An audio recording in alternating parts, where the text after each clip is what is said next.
be tough.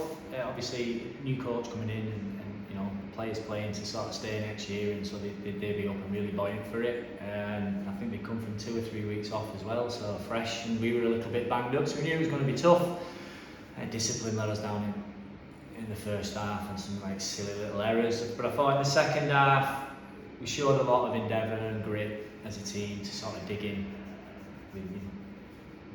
You say about the errors, they come at crucial times for both sides in the game. Crucial times for us and crucial times for Oldham. Yeah, I don't know if we sort of obviously, they scored and then we get the ball back. Luke Collins, really good one-on-one tackle, strips the ball. We get it back. I think from the next play we sort of set to a point, shot from there and scored. George Mitchell at home, a bit fairy tale 4-0. I don't know if we got ahead of ourselves a little bit there, thinking, but then we never really built any pressure or set, turn the ball over in the second and third tackle, spill the ball coming off our own line, just really sort of uncharacteristic mistakes from previous weeks that just give a good team good ball position.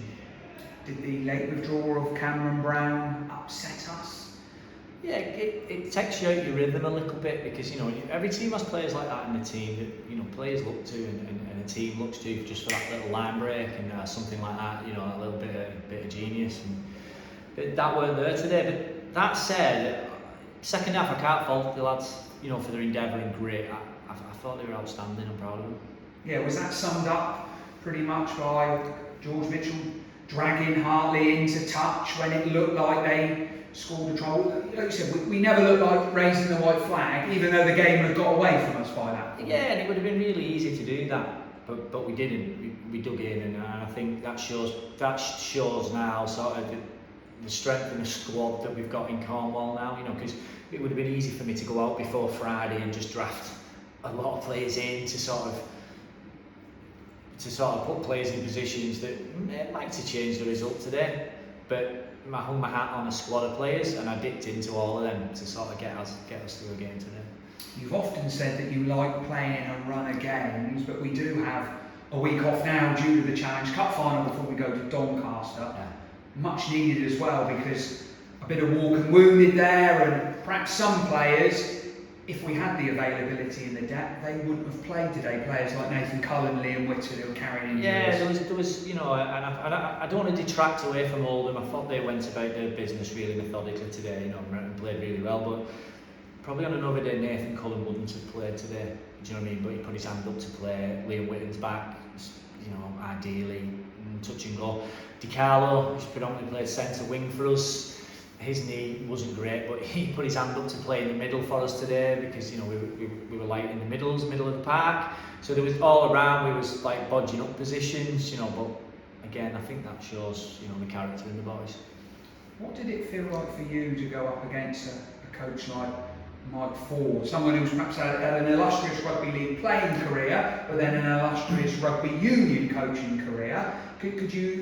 How did you feel going up against him? A tough one. I think he might not like me saying it, but I'm old enough to have watched him play. Do you know what I mean? So yeah, it was good. I spoke to him after the game. He was really sort of glowing reports really about our team and how he felt about coming down here to play us. You know what I mean? And he acknowledged the players that were missing, and and he acknowledged that his Oldham team had 3 weeks off, and he jokingly said as well that the new coach helps as well. So yeah, it was good. A really good bloke, approachable. Hopefully I'll catch a pint with him in a bit as well before we disappear.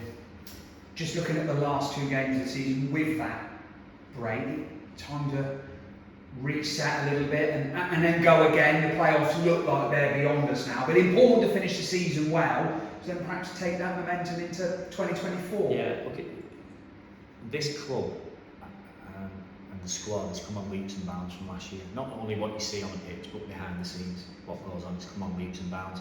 We're not writing anything off yet. I was going to say, when you said before, normally I didn't like a gap, but I'm happy for this gap now.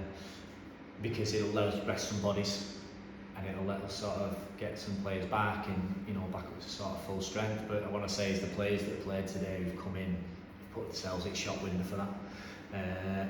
So we're not writing anything off. We've got 2 games left that we want to be competitive in and win, and we'll finish strong. Well, Mike, commiserations this afternoon, but thanks always for your time. Yeah, no worries.